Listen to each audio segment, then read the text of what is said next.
aplikace se jmenuje Šachy a dají se v ní hrát šachy. Třeba například tady dá pustit boj proti počítači. Takhle se to nastavuje. Vyberete úroveň, za jakou chcete hrát. Nastavíte, hlasujete.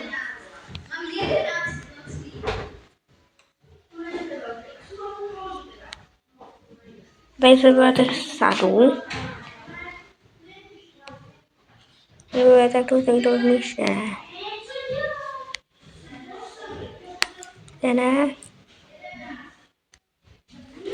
Můžete pustit hru.